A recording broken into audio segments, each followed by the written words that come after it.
사도행전 20장 말씀입니다. 바울이 지금 3차 전도 여행을 마치면서 예루살렘을 향해서 가고 있습니다. 그때 마지막 작별할 때 가장 중요하게 여겼던 것은 이 교회의 지도자들이었습니다. 바울은 그래서 에베소에 있는 그 교회 장로들, 에베소 교회가 제일 컸습니다. 바울이 거기에 한 3년 정도 머물면서 날마다 말씀을 가르치고 복음을 전파했기 때문에 교회가 많이 성장했습니다. 그래서 거기에 특별히 에베소 교회의 지도자들인 장로들을 초청해서 장로들에게 마지막 고별 설교를 하는 그 내용이 오늘 20장의 주된 내용이라 하겠습니다. 우리가 오늘 본문을 통해서 교회의 지도자들이 참 중요하다는 것을 먼저 깨달아야 하겠습니다.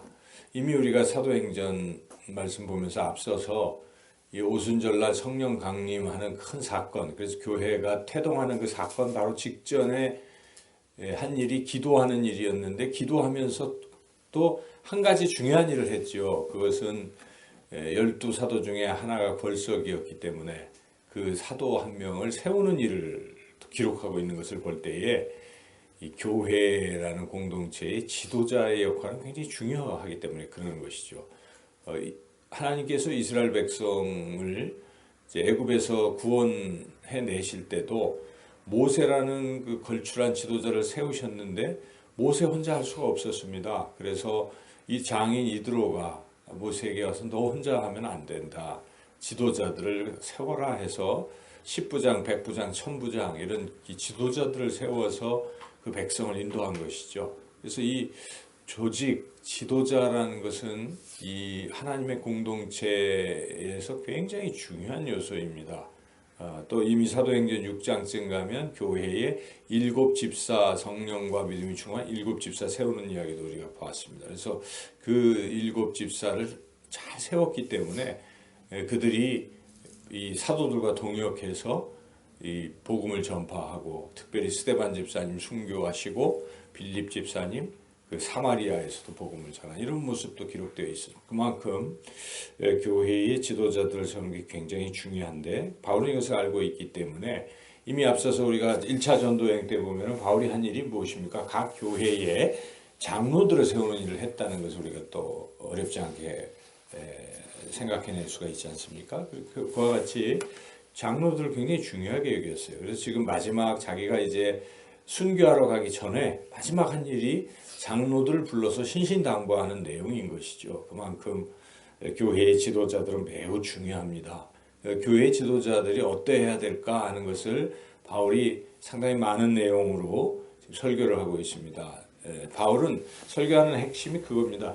내가 지금까지 이렇게 했는데 내가 한 것처럼 여러분도 똑같이 그렇게 본을 받아주세요. 이런 설교입니다. 그래서 내용이 많긴 하지만 우리가 하나하나 살펴본다면, 첫째, 지도자, 교회의 지도자들은 어떠해야 되는가? 여기에 나온 대로 19절에 나온 대로 겸손과 눈물입니다. 겸손과 눈물. 항상 겸손한 것이죠. 지도자가 교만하면 그 공동체는 무너지는 것입니다. 항상 겸손해야 되고, 겸손하면서 뭘 해야 됩니까?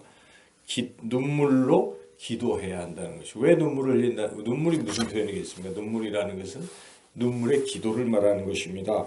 어느 교회든 부흥하는 교회, 평안한 교회, 아름다운 교회, 하나님 마음을 시험케 드리는 교회에는 지도자들의 눈물의 기도가 있습니다. 눈물의 기도가 없는 교회가 하나님이 보시는 아름다운 교회 될 수 없습니다. 그래서 어느 교회든 부흥하는 교회의 특징은요, 교회 지도자들이 곳곳에서 눈물로 간절히 부르짖어 기도하는 교회입니다. 그래서 첫째는 그것이죠. 두 번째는 잘 참고 주를 섬기는 것입니다. 지도자가 된다는 게 쉬운 일이 아니죠. 이런저런 오해도 받고 어려움도 뒤따르는 것입니다. 그걸 잘 참는 것이죠. 여기 보면 19절에 겸손과 눈물 뒤에 유대인의 관계로 말미암아 당한 시험을 참고 주를 섬긴 것과, 이것입니다. 지금 바울을 우리가 쭉 보면요, 계속 오늘 본문에서도 바울이 복음을 전하려고 하니까 3절쯤 보니까 유대인들이 자기를 해하려고 공모함으로 지금 지역을 옮겨 다니고 있는 모습을 보지 않습니까? 매장 우리가 볼 때마다 바울을 죽이려고 하는 그러한 움직임이 늘 있었어요. 바울은 그러한 고난 속에서도 인내하면서 주를 섬겼다는 것입니다. 지도자는 모름지기 고난 속에서도 잘 인내하고 여전히 주를 섬길 수 있는 것, 그것이 지도자라는 것이죠. 지도자의 가장 중요한 것은 20절에 나온 대로 복음을 전파하는 것입니다. 복음을 전파하고 또 가르치는 것이죠. 20절에 보니까 여기 특별히 어느 곳에서나 집에서나 공중에서나 거리낌 없이 바울이 한 것은 여러분에게 전하여 가르쳤다, 그런 것이죠. 예수 그리스도의 복음, 회개와 믿음을 21절에 그렇게 가르치고 전하는 것, 이것은 지도자의 가장 중요한 덕목입니다. 이것은 우리가 디모데전서, 후서, 디도서, 목회서신에 보면 거기서 바울이 교회의 지도자들, 장로들을 세울 때 장로의 가장 큰 덕목으로서 가르치기를 잘하며, 이런 말씀이 나오는 것이죠. 그래서 장로나 교회 지도자들이 사람들을 말씀으로 가르칠 수 없다, 그러면 지도자가 될 수가 없는 것입니다. 원래 지도자의 덕목에는 가르치기를 잘 해야 되는 것이죠. 그래서 항상 복음을 잘 전하고 가르치는 능력이 있는 사람을 지도자로 세워야지, 무엇 때문에 지도자를 세우겠습니까? 그거 하라고 지도자를 세우는 것이죠. 더 나아가서 그 지도자는 교회 내에 이단이 들어왔을 때 잘 살펴서 이단을 물리치는 것이죠. 그래서 여기에 보면 그 얘기를 굉장히 신신당부하고 있습니다. 여기 28절부터 29절, 30절 보면은 심지어 에베소 교회 내에도 그런 이단들이 슬그머니 들어왔다는 것입니다. 여기 이리로 표현되죠. 29절, 30절 읽어보겠습니다. 내가 떠난 후에 사나운 이리가 여러분에게 들어와서 그 양떼를 아끼지 아니하며 또한 여러분 중에서도 제자들을 끌어 자기를 따르게 하려고 어그러진 말을 하는 사람들이 일어날 줄을 내가 아노라. 바울은 지금 예언을 하고 있는 것입니다. 에베소 교회의 이단들이 이제 바울이 떠났으니까 이단들이 막 설칠 것을 예견하고 있습니다. 미리 그런 조짐도 보았을 것입니다. 바울이. 그래서 장로들에게 그 이단을 꼭 잘 이렇게 견제하고 조심해라 하는 것을 신신당부하고 있는 것이죠. 그래서 교회 지도자들은 항상 영적인 눈으로 기도하면서 복음을 훼손하는 어떤 세력들이 있는가를 잘 봐야 됩니다. 그냥 좋은 게 좋은 것이고 그게 아닌 것이죠. 우리 교회도 그런 것들을 많이 경험하지 않습니까? 이단들이 있습니다. 이단들의 목적은 자꾸 이 복음을 훼손시키고 사람들을 다른 길로, 어딘가 무슨 진리가 있는 것처럼 자꾸 끌어가는 것, 특징이 있습니다. 그걸 조심해요. 지도자들은 그런 안목이 있어야 되는 것입니다. 그리고 또 여기 계속해서 나오는 것은 생명 걸고 복음을 전파하는 것이죠. 이 말씀은 너무나 유명합니다. 24절 말씀인데 지금 성령님이 다 환란이 있다는 걸 가르쳐 주셨어요. 그런데도 24절에 이렇게 바울이 가죠. 한번 읽어보겠습니다. 내가 달려갈 길과 주 예수께 받은 사명 곧 하나님의 은혜의 복음을 증언하는 일을 마치려 하면은 나의 생명조차 조금 더 귀한 것으로 여기지 아니하노라. 바울은 복음 전파를 위해서 목숨도 버릴 수 있다 하는 그런 마음으로 지금 예루살렘에 가면 자기가 고난당하고 죽임당할 걸 아는 것이죠. 그럼에도 불구하고 성령님이 말리신 건 아닙니다. 성령님이 가면 고난이 있다는 것을 알려주셨는데도 그래도 지금 성령에 이끌려서 여기에 가는 것입니다. 복음 전파를 위해서. 적어도 지도자들은 이래야 되는 것이죠. 우리는 이미 스데반 집사님, 빌립 집사님을 통해서 그 7 집사들이 얼마나 복음 전파에 열정을 다했는지를 우리가 알 수가 있습니다. 교회 부흥은 당연합니다. 지도자들이 솔선수범해서 전도하고 복음 전파할 때 교회가 부흥하는 것이지, 지도자들이 잠잠하고 조용한데 뭐 성도들이 하기를 바라고 새신자들이 전도하기를 바라고 있다면 교회가 뭐 부흥된다는 건 있을 수가 없습니다. 목사부터 시작해서 모범을 보여야 됩니다. 전도사는 전도하는 사람이요, 목사도 복음을 전파하는 사람이죠. 장로도 전도하는 사람인 것입니다. 권사도 전도하는 사람이고 안수 집사도 전도하는 사람이죠. 전도를 하지 않고서야 어찌 교회가 교회다운 교회, 하나님의 그 영혼을 구원하는 교회라고 말할 수 있겠습니까? 이렇게 지도자들이 해야 된다는 것을 이제 말씀하고, 근데 무엇보다도 중요한 것은 자기 스스로가 항상 제대로 서야 된다 하는 것이죠. 그래서 여기에 말씀으로 특별히 늘 든든히 서야 합니다. 32절 읽어보겠습니다. 지금 내가 여러분을 주와 및 그 은혜의 말씀에 부탁하노니 그 말씀이 여러분을 능히 든든히 세우사 거룩하게 하심을 입은 모든 자 가운데 기업이 있게 하시리라. 여러분을 말씀에 부탁한다. 바울이 지금 장로들이 말씀에 서야 된다는 것입니다. 장로들이 말씀과 무관하게 이렇게 있으면 안 되죠. 그래서 말씀에 부탁을 하고 있는 것입니다. 우리는 항상 신앙이 든든히 서는 길은 다른 게 아니죠. 하나님의 말씀을 늘 가까이 하고 말씀 따라 살아가는 것이죠. 이렇게 눈물로 지금 사도 바울은 호소하고 있습니다. 저는 이런 말씀 보면서 참 감동이 됩니다. 바울이 얼마나 그 에베소 교회를 사랑하고 그 지도자들을 위해서 이렇게 눈물로 호소하고 있는가. 31절 읽어보시죠.